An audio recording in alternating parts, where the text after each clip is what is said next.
Hey, welcome to the In Dating Podcast, ENA After Dark. My name is Mark Owen. I'm the founder of Events and Adventures, and this is sponsored by Events and Adventures.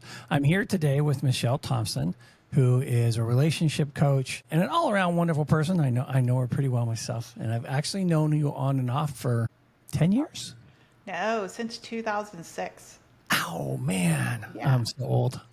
I am Me so old. It too, seems me like too. yesterday. Right. So, but we've known each other a long time. And I know you have a lot of knowledge in the singles industry over the years, and I know you've done some different date coaching and stuff like this. And I wanted you to come in and talk about something very specific. I will let you give us the subject so you can kind of explain it a little bit on the way in. Okay, thank you so much, Mark. Appreciate it. So our subject today is why you keep picking the wrong people and how to stop. You know, Okay. this is a really important subject because we typically pick our fathers. I mean, women do. Women pick our fathers and men pick our mothers. You think?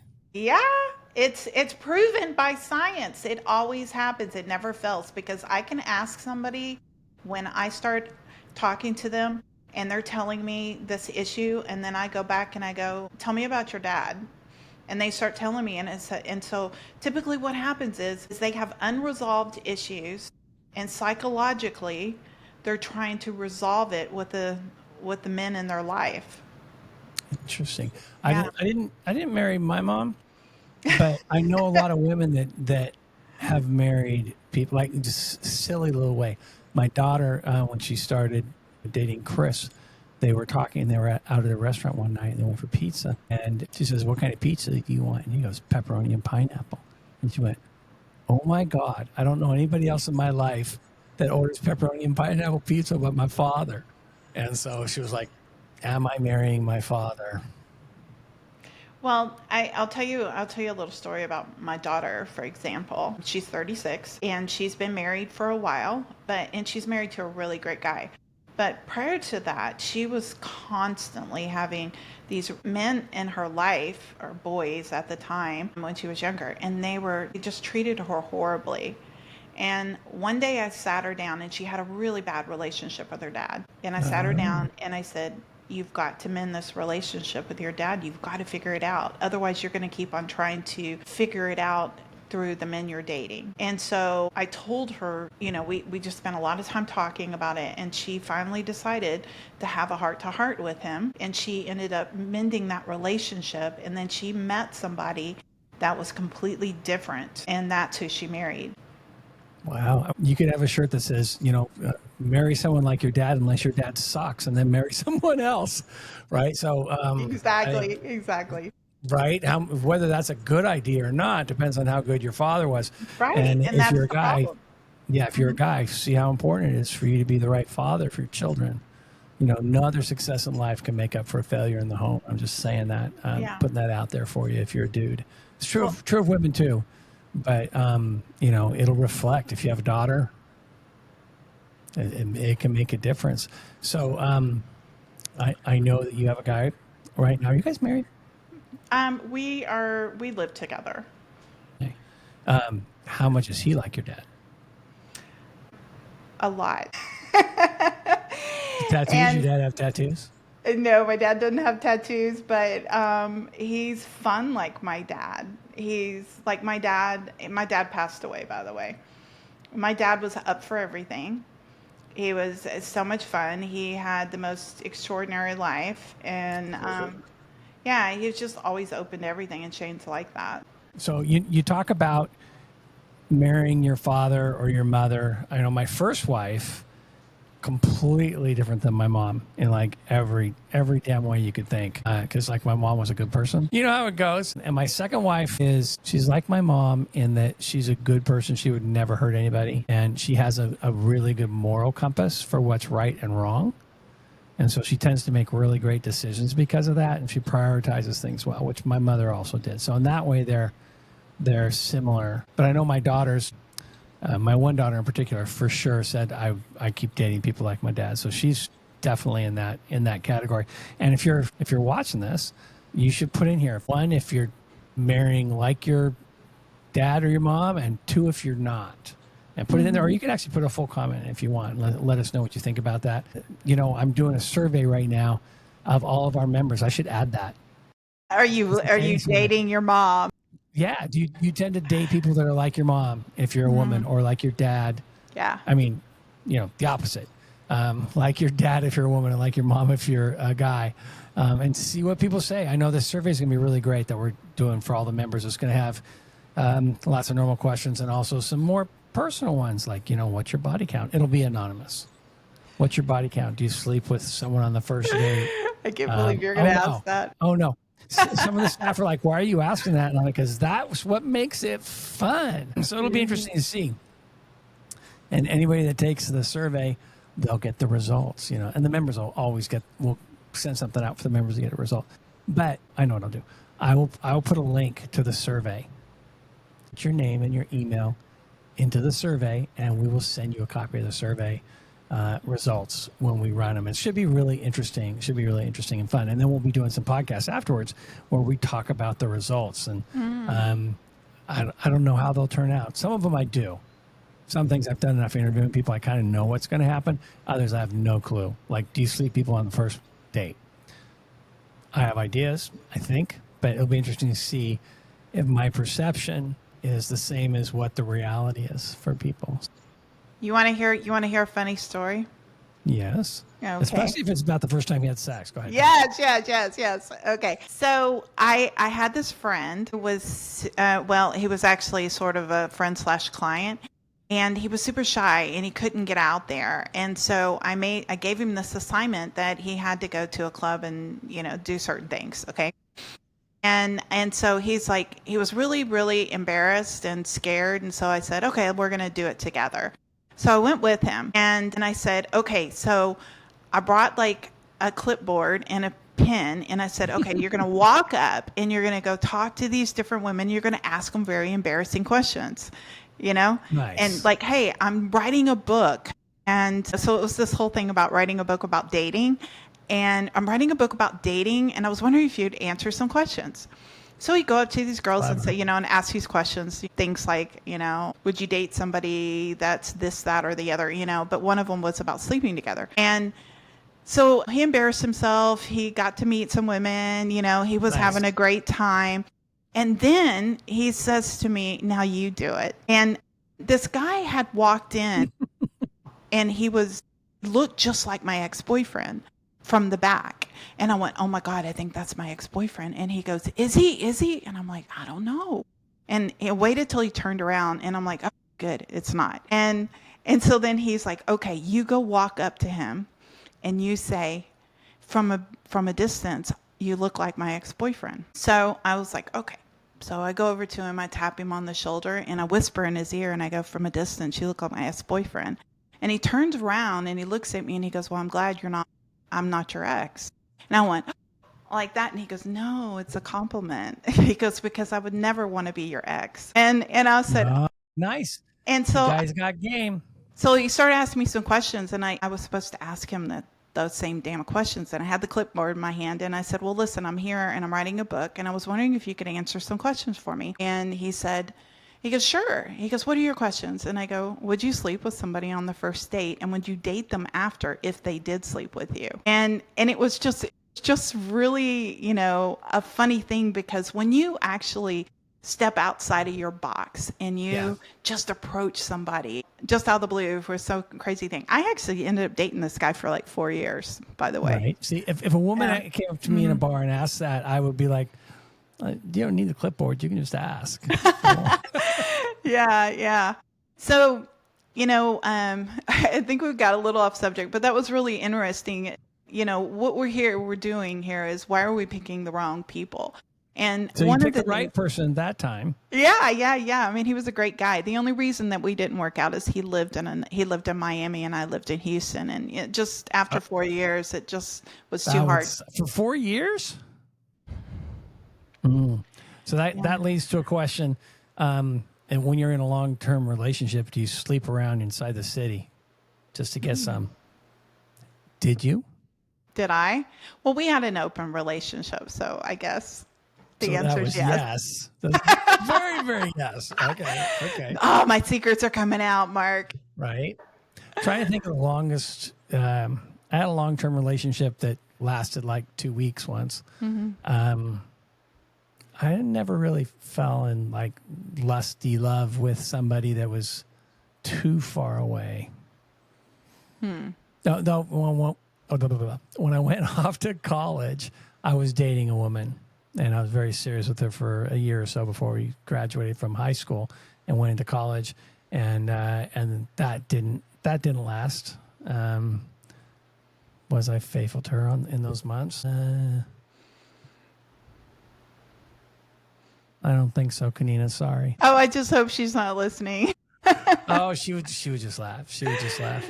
Yeah, So 100% she was unfaithful to me.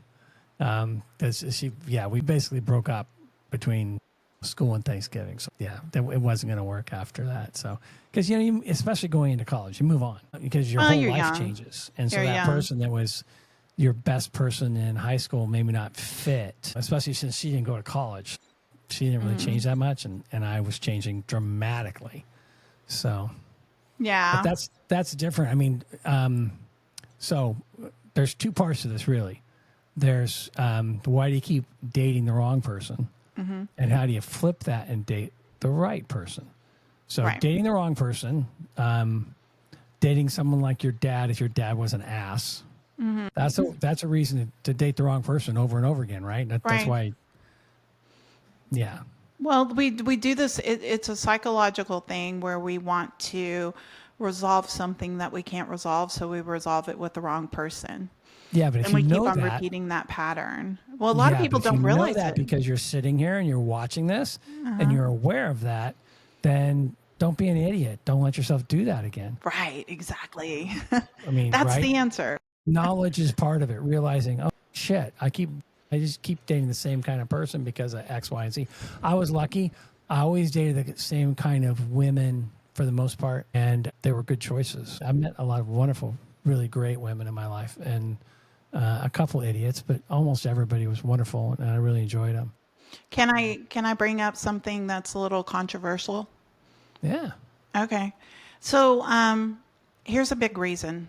Okay, and it's a little controversial, so it's a little an untouched subject, but it needs to be said. 80% of the women that come and see me have been molested as a child. Really? Is that wow? It's I a would big believe that. number. It's a big number. It's kind of a little private thing that a lot of people don't talk about, but this happens. And what they do is they get into these relationships with people where they end up falling victim. It may not be a sexual abuse or rape or any of that kind of stuff in the relationship, but they keep on playing the role of a victim. Yeah. And so they get into these relationships Because it was and horrible, but it was comfortable. In a well, way. that's what they knew. They knew how to be Yeah. a victim. And that's the problem right here. And this is the number one reason why we're dating the wrong person is we're doing what we know. And unfortunately, that's a pattern that needs to be broken. Yeah, and again, it's like being able to see what you're doing, and Right. having an internal locus of control on that. Yeah, my close family members were abused, and I was abused too when I was a child. So not by family members, by neighbors, different neighbors. That happened, and some reason it didn't affect me in a horrible way. It did affect one of my siblings quite a bit. The other one not as much. It affects men differently. Men, they want to be in power and control because they feel like they're taking back their power. With women, they have a tendency of just repeating that victim mindset. And it affects situations in their work, with their friendships, even with other women. They just keep on running that pattern of that victim mindset. Yeah, that's rough. And the way I looked at that when I finally got old enough to realize what I was doing is that if I repeated that pattern, then he won. Right. If he affected my life in a negative way, then he won. That's and exactly I wasn't right. about to let that happen. So That's right. Well, see, that's really good though, but you're self-aware. Not everybody is. Most people are walking around just living in this sleeper mode. They're just running patterns the way their brain is Yeah. programmed from their experiences and just reliving it over and over in different ways. So is the reason why people keep on that they are dating the wrong people, because that's all they know. That's why Yeah, it women could that be. have been abused, they just keep on getting in another abusive relationship over and over and over again. So you've got to Yeah. recognize the pattern. So here's the solution: recognize the pattern like you have, right? Say you're not going to give power over to that anymore. And then decide what it is you're looking for. And it's going to feel uncomfortable to be with somebody who's a nice guy or a nice woman. But you step into that and say, I'm going to give it a chance. And, you know, tell yourself you're Yeah, not that's going to leave hard. those channels. I think my first wife ran into that because I was a good person, and I've Mm-hmm. always been a good person. I have um, I have things that are going to be there no matter who else is around, right? I'm Mm-hmm. just this is kind of the way I am. And I don't think she got that. She came from a horribly abusive relationship. So I did first time did marry someone who was through abuse, and I wasn't 100%. It did affect me. I didn't talk to a soul about it till I was 40. There was a lot of shame about that, especially for men. Mm-hmm. Letting yourself be lost, not in control, even if I was quite young, and he was quite older. But I didn't tell anybody about it till I was in my 40s. So, it did affect me. It did affect me, I guess, from that standpoint. Um, hmm. You also created your own business and you took control of your life. And that's actually, one of the typical things that happens. Men want to regain their power. And that's something you did. I mean, it affected you in a positive way, but it doesn't always affect people in a positive way. One of the things that I heard from Tony Robbins, are you familiar with Tony Robbins? Yeah, so he talks about his background and his life and all the things that he's gone through and his many parents that he says, he's had a bunch of them. And he talks about all the trauma that he's gone through, and he says you can either let it empower you or you can let it destroy you. You can use that pain Yep. to make you something better. And that sounds like it was something you did. It made you So let me into tell you, a I'm going strong. to tell you a story about that Okay. exact thing. It's a very old story about a king, and there was two kids that played with each other all the time, and one of them was always positive. No matter what was going on, he was always positive about things, and the other one was always negative. And he thought, the negative one grew up in a more poor family. Maybe if I flip their situation around, like this happened in some things, maybe it would be different. Let's find out. So he took the positive kid, took the negative kid, put him in this big room full of toys, every kind of toy you possibly would want. And the other kid, he put him in a room. There was nothing in the room but horse manure. Mm. And he closed the door. He comes back in like an hour. And the first kid is like looking at the toys. He goes, "No, I don't like that toy. Ugh, I play with that toy too much. No, no, never. No." It's still negative. He goes, "Yeah, but let's see about the second kid." So he walks into the room with the second kid, and the kid is laughing, and he is screaming, and he is throwing horse manure everywhere. And he stops me and says, "So what's going on, buddy?" And he says, "With this much horse manure, there must be a horse in here somewhere." Oh my God, that's great. I love it. I love it. So, and you know what? When I was in my 20s, life was hard. And I remember thinking, when I do have good things in my future, I will deserve it because I've gone through a lot of hell. And so, if you are going through that right now, there will be something better for you. You just got to keep fighting, keep going through it, and finding the right person to do it with you. Amazing. If you just lost the person you thought was the right person, there's somebody else for you. I promise. So, like I said, there's two parts. There's why you keep doing it wrong and how you start doing it right. So, what is your advice to start doing it right? Well, the first thing is kind of like what we were talking about, is recognizing the pattern. Does the Mm-hmm. second that you become aware of what you're doing and where it came from, because a lot of times women will come to me and they'll go, I don't know why, and I go, well, it's simple. The reason is because this happened to you and you're just repeating the pattern. You're stuck in a loop. So you recognize it. Okay. Once you recognize that loop, you can break the pattern. You choose And this is literally the only answer is choosing to make a change. And people don't realize, so they say, I can't, I can't, I can't. And I'm like, why don't you just say that for a second? In fact, I'll do it to you. I'll do this little exercise to you so you can see what it feels like. But just sit there and just kind of close your eyes and say, I can't. And just let your shoulders drop. Like, feel it. Like, just say, I can't. I can't. Now, what Want is me to that? do it? Yeah, you do it. Just say, I can't. No. Come on, you got to play along. Just play along. Hey, And just say, tell I'm me like what it feels like. Fonzie. I know, but I'm going to show you what it feels I don't like. want And to then, say that. I can't. okay. I don't like saying it. Okay. So, well, let me just I mean, explain what I've happens. failed at a lot of things, but even when I go to interview somebody for the club, I only picture positive. I always picture positive. When a person says that, when you use the word I can't, and I do this exercise so people can feel it. So if you just sit there and you say it, and then I ask them, what does it feel like when you say that word? You're not saying what you can't do. You're just saying I can't. And it feels defeating. It feels almost like somebody took a It feels cage like, and even saying it feels like failure. right, exactly. That's my whole point. So it feels like a cage has been dropped over you and you can't get out. And so then I change it and I say I can. Say I can. I can. And then all of a sudden they feel like hope is the word that comes up. Hope. And so I explain to people that everything is a choice. You can sit here and say I can't all day long, but all you're doing is putting a cage over yourself.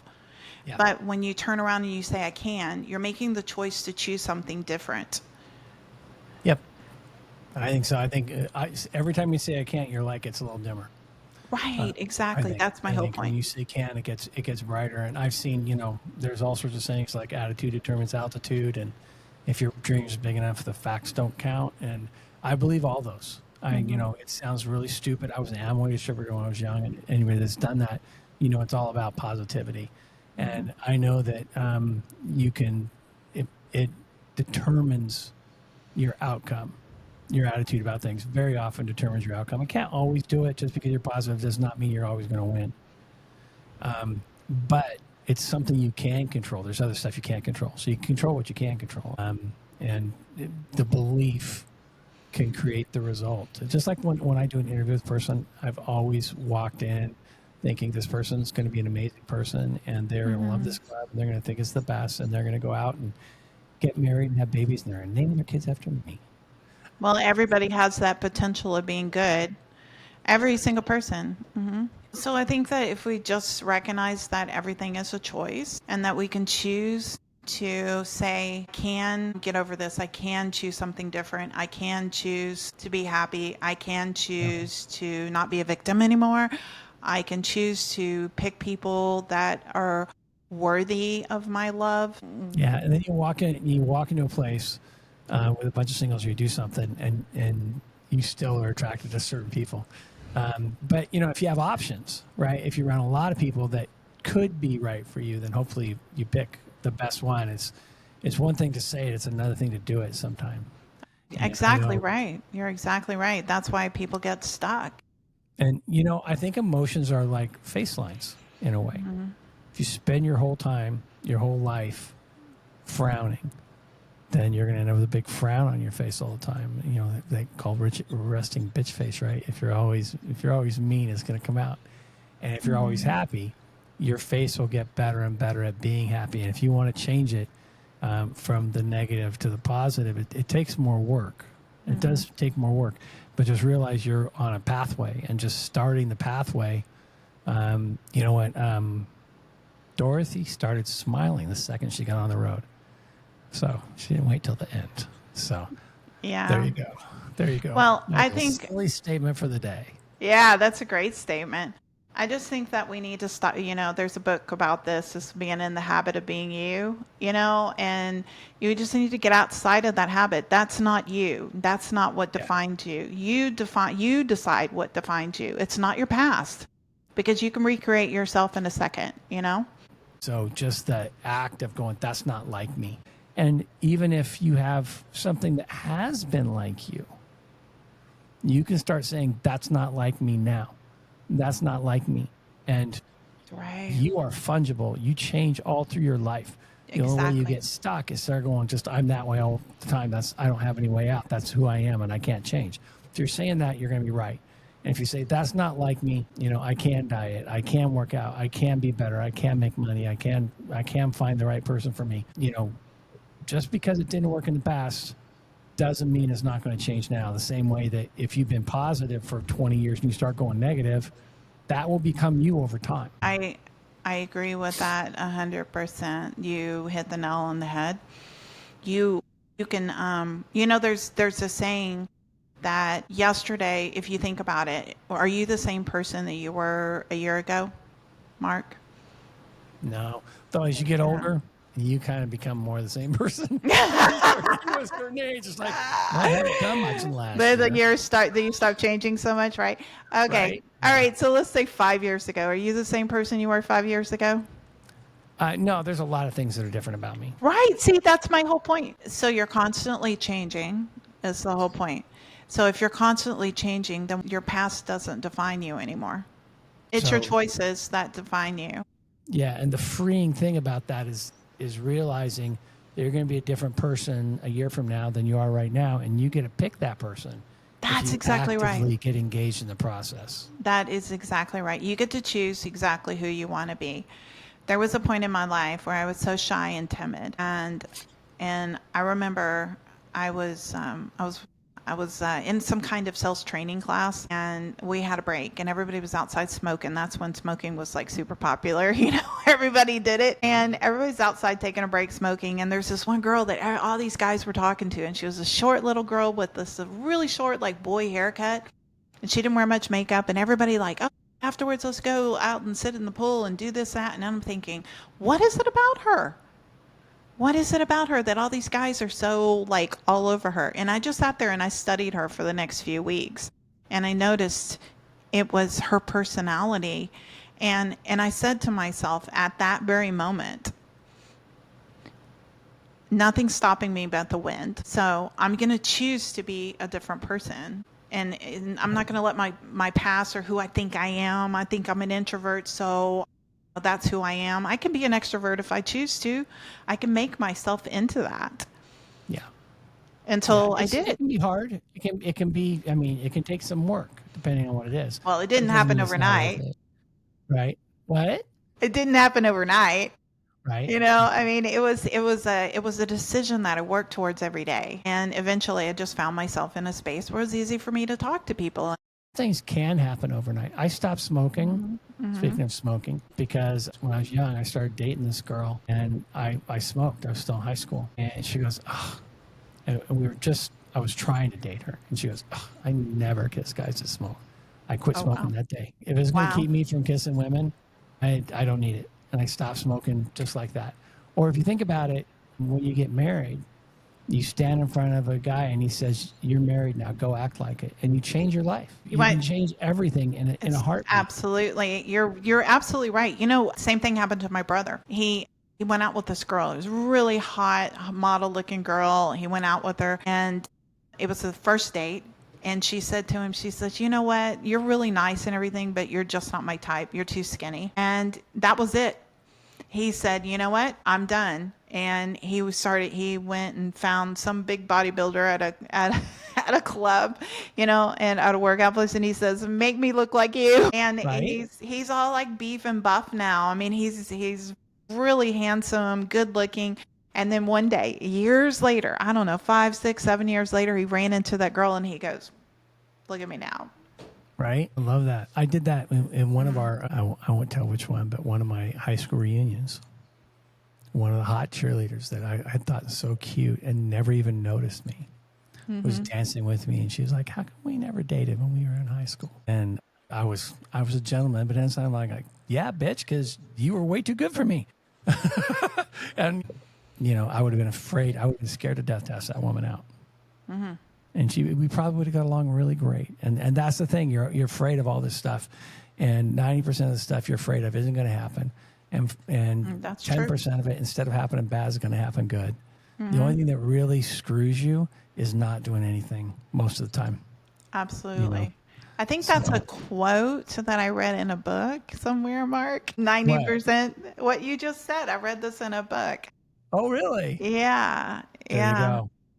And you're absolutely right. 90%, you sit here and you fear so much. So how Yeah. do we get over dating the wrong person? We decide to make a change. Period. You believe that you're worthy. You got to believe you're worth something better. How is this? Maybe you have one or two red flag checklists. It's like, I don't want somebody that's like this. And pick what are the two worst things about your dad. Are And you make sure asking that me? he doesn't have that. Because every dad, hopefully, has some really good things.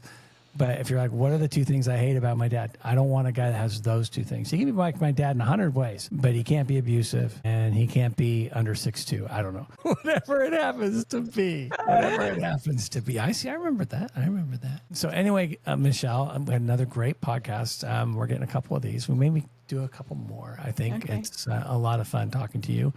And if anybody is watching this and you want to put some comments in the comment section, we will for sure get back to you on those. And if you're not a member of Events and Adventures, I think a lot of people watching these things already are members because we're promoting it to the members. If you're not a member, then if you're single and you want to move forward and make a change and you're looking to go out and do a lot of fun things, meet a lot of fun people, maybe fall in love, Events and Adventures is the best place to be by far. By far, we have a great time, 30, 40 events a month. The people are good. We interview everybody, so it's a safe place if you're a woman. And, it's a lot of fun. It is really enjoyable. So eventsandadventures.com. And if you do interview, make sure you mention you saw it on a podcast because then, Michelle and I will be like, yay. So I'll be so excited for you. We could even talk about this stuff at an event sometime. Wouldn't that be? That'd be awesome. That'd be awesome. If you want to interview with Michelle, you can talk about these kind of things as well and do an interview with her. That would be awesome. She would love doing that. I'm not really doing interviews right now, but if you really want an interview with me, we could do it. Oh, he'll make an exception, right? Yeah, I interviewed about 4,000 people when the club was started. I owned it for 30. I've owned it for 38 years. But since COVID, I haven't done a lot of interviewing. But if somebody's on here and they really want to interview with me, why not? Why not? I'm happy to meet you and happy to do that. So, Yeah. But anyway, thanks for coming in, Michelle, and being a part of this. And I look forward to interviewing you again really soon. And thank you, everybody that's listening. We'd just be talking to ourselves if you weren't around. So we love that you were listening to these, and we hope you get something good out of them and it improves your life. That's our goal. Thanks a bunch.